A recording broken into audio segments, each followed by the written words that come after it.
បាទសួស្តីពុកម៉ែបងប្អូនទាំងអស់គ្នាស្វាគមន៍សារជាថ្មីមកកាន់ Channel YouTube និង Facebook Page របស់ខ្ញុំ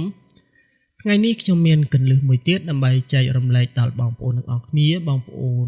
ណាខ្លះចង់ដាក់បទចម្រៀងនៅលើ YouTube ដែលពេលគេខលមកចឹងថ្ងៃនេះខ្ញុំនឹងបង្ហាញបងប្អូនទាំងអស់គ្នាអំពីរបៀបនៃការដាក់បទចម្រៀងនៅលើ YouTube ពេលគេខលមកបងប្អូនទាំងអស់គ្នាទៅអនុវត្តទាំងអស់គ្នាបាទអញ្ចឹងបងប្អូនទាំងអស់គ្នាដំបូងបងប្អូនទាំងអស់គ្នាចូលមកក្នុងជ្រុំបាទបងប្អូនទាំងអស់គ្នាបាទអញ្ចឹងយើងចុចមកលើជ្រុំមកហើយបងប្អូនទាំងអស់គ្នាបាទចុចយក YouTube បាទបងប្អូនទាំងអស់គ្នាចាំបន្តិចហើយបងប្អូនទាំងអស់គ្នា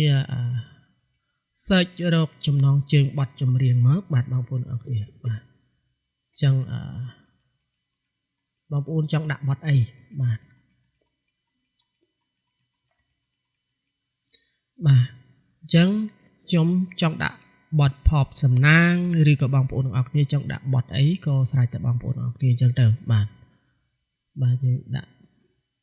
យើងដាក់ playing shot ក៏បានបាទបងប្អូនអញ្ចឹងយើងចុចទៅលើនឹងមួយបាទបន្ទាប់ពីចុចទៅលើនឹងហើយបាទបងប្អូនទាំងអស់គ្នាឃើញថាយើងបានចុចទៅលើវាហើយ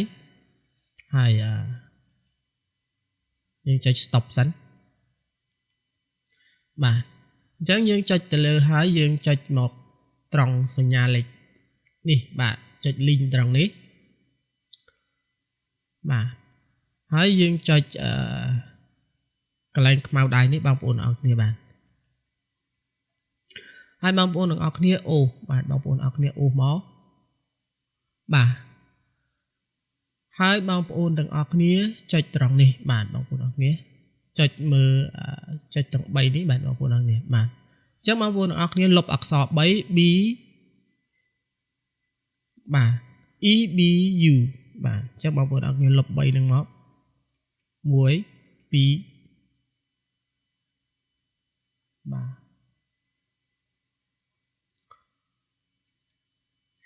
EBU បាទចាំបងប្អូនអរគ្នាចុចបាទចុចសញ្ញាព្រួញនេះ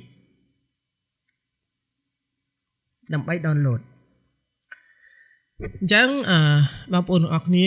ធ្វើការចុចហើយបងប្អូនអរគ្នានឹងឃើញនាទីបែបនេះហើយបងប្អូនអរគ្នាសេរីនាទីមកបាទបងប្អូនអរគ្នាសេរីយកតែ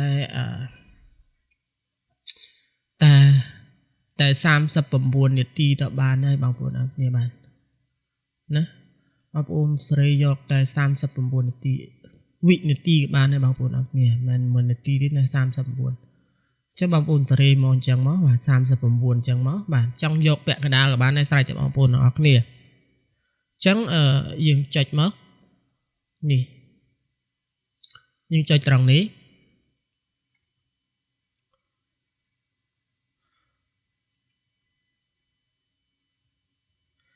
នោះវានឹង download ឲ្យយើងតែម្ដងណាយើងចុចត្រង់ហ្នឹងចាំបន្តិចវាកំពុងតែ download នេះអញ្ចឹងបទចម្រៀងដែលយើងបាន download បាញ់មិញគឺយើងបានមកដល់នេះបាទយើង play សាឡមើលបាទខ្ញុំអត់បើកសំឡេងទេដោយសារតែខ្លាចជាប់ copyright បាទបងប្អូនអរគ្នាបាទនេះលឺតិចតិចបងប្អូនអរគ្នាខ្ញុំបើកលឺតិចអញ្ចឹងពេលដែលយើងបានហើយយើងថយទៅវិញបងប្អូនអរគ្នាចង់ដាក់បទអីក៏បានបាទស្រេចតែបងប្អូនអរគ្នាពេញចិត្តស្រេចតែបងប្អូនអរគ្នាស្រឡាញ់បទនៅលើ YouTube គឺមានច្រើនអញ្ចឹងចង់បានបទអី download បទនឹងមកអញ្ចឹងយើងចូលទៅក្នុង setting សិនដើម្បីភ្ជាប់ពេលគេ call មកសុំបន្តិចដោយសារតែវាភ្ជាប់ជាមួយនឹង PC ដល់ពេលអញ្ចឹងទៅវាពិបាករឿងអូបន្តិចនៅលើម៉ៅបាទអញ្ចឹង យើងចូលទៅក្នុង setting ដើម្បីភ្ជាប់បទចម្រៀងដែលយើងបានភ្ជាប់មិញចូលទៅក្នុង setting យើងយកពាក្យថាចាំបន្តិចបងប្អូនអរគ្នាចូលទៅក្នុង setting យកពាក្យថា sound នេះរូបកណ្ដឹងបងប្អូនអរគ្នាមានយកពាក្យទៅកន្លែងដែលបងប្អូនអរគ្នាធ្លាប់តែភ្ជាប់សំឡេងរោបងប្អូនអរគ្នាបាទខ្ញុំយកពាក្យ sound ហើយត្រង់នេះ media ខ្ញុំធ្លាប់ដាក់ម្ដងខ្ញុំអូសិន media ណាកន្លែង media របស់យើងហើយកន្លែងនេះជាកន្លែងដែល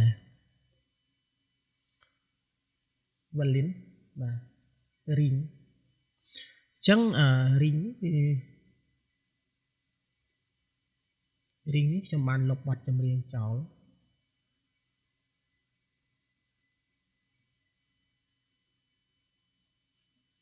បាទចាំបន្តិចបងប្អូនអរគ្នាដោយសារតែវាមានកំហុសបច្ចេកទេសបន្តិចវាមានកំហុសបច្ចេកទេសបន្តិចអញ្ចឹងយើងចូលទៅក្នុង ring ហើយដោយសារតែបទចម្រៀងហ្នឹងខ្ញុំបានលុបចោលបាទអញ្ចឹងខ្ញុំទៅដាក់វាវិញហើយទៅសាកមើលយើងបើក ring tune វិញបាទដោយសារតែខ្ញុំបិទ ring tune វាហើយយើងទៅបើកមើលនេះលឺណាបងប្អូនអរគ្នាអញ្ចឹងយើងមិនតាន់បានដាក់នេះទេបងប្អូនអរគ្នាយើងមិនតាន់បានដាក់បទចម្រៀងទេអញ្ចឹងយើងទៅមើលបទចម្រៀងបាញ់មិញដែលយើងបាន download មកហើយយើងចូលទៅក្នុងនេះ ring បាទ ring tune បាទ ring tune បងប្អូនអរគ្នានៅត្រង់នេះគឺខ្ញុំសូមបង្ហាញបងប្អូនអរគ្នានេះកន្លែងយើងដូរសំឡេងរោទូរស័ព្ទពេលគេខលមកណាហើយបងប្អូនមួយចំនួនគាត់ចេះហើយបាទតែបងប្អូនមួយចំនួនក៏គាត់អត់តន់ចេះទេអំពីកន្លែងនេះគឺជាខ្ញុំប្រាប់បន្តិចកន្លែងនេះគឺរំញ័រណាបងប្អូនអរគ្នាបាទ side with ring tune កន្លែងនេះគឺ fix ឡងអញ្ចឹងទៅបាទ